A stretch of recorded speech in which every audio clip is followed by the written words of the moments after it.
What's going on, everyone? Welcome to another episode of 100 Yards Football Sports Talk Radio.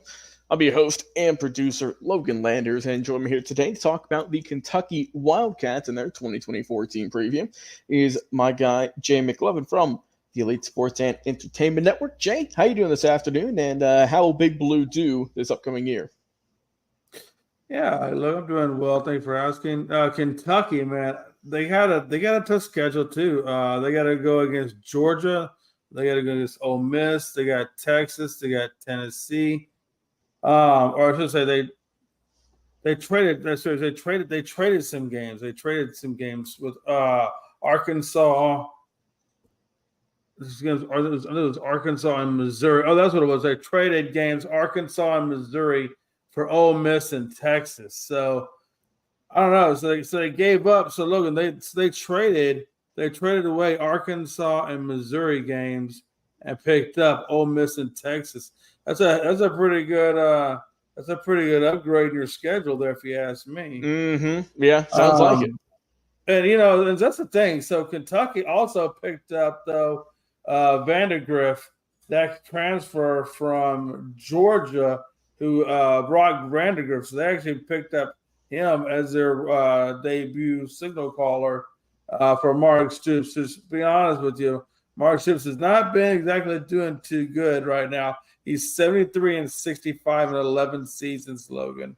In 2023, he was 7-6 and 3-5 in the SEC. So again, has not really exactly had a whole lot of luck. He does get 16 starters coming back.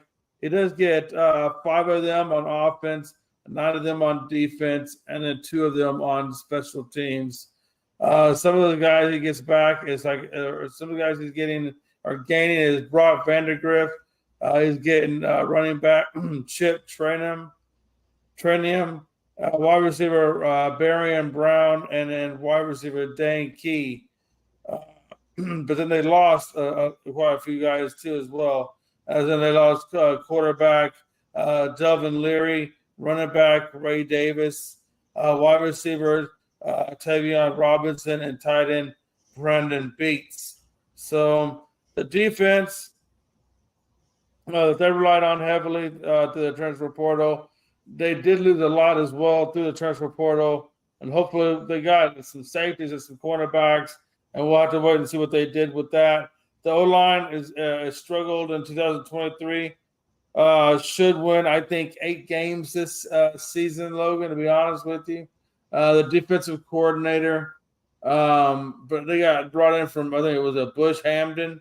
They brought him in from Boise State to revamp that. So we'll see how he does with them guys over there as well. They get Ohio running back transferred as well, and Chip Tatum.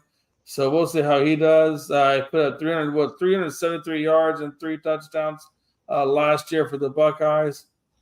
So I think they're going to go probably. If I had to say this, I'd probably say I think they go 8 wins this season. Okay, yeah, and it's an interesting team, right? Like you said, that you're getting a whole new backfield with Vandegrift and Trium. So it's going to be – we'll see how that new tandem can work out. Like I said, they got some good players in Dane Key, Barian Brown Jr. or Barian Brown the junior. And I think that offensively, the team will be good. It'll have its bright moments. And I mean, for the defense, like I said, second in the SEC last year against the run, only allowed 113.1 yards per game on the ground.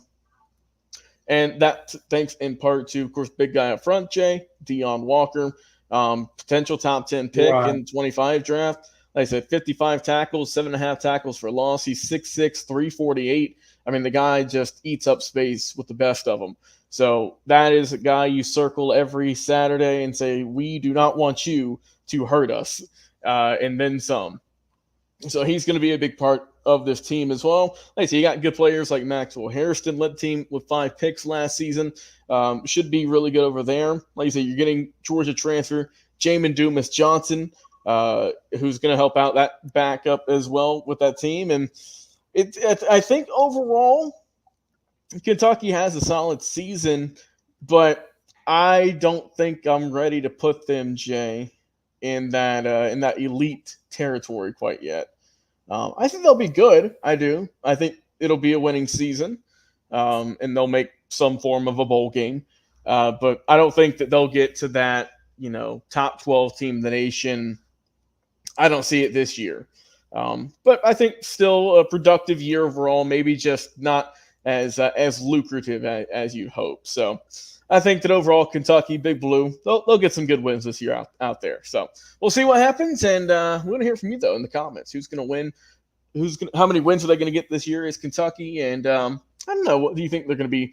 A good win-loss record? Maybe not so good. And what do you think about their positions on offense and defense? Who's some of your favorite players? Leave us a comment on Facebook and on YouTube. As always, Jay McLovin, appreciate you coming on the show, talking about Kentucky. I've been your host and producer, Logan Landers. Guys, until next time, we'll talk to you again on another live episode.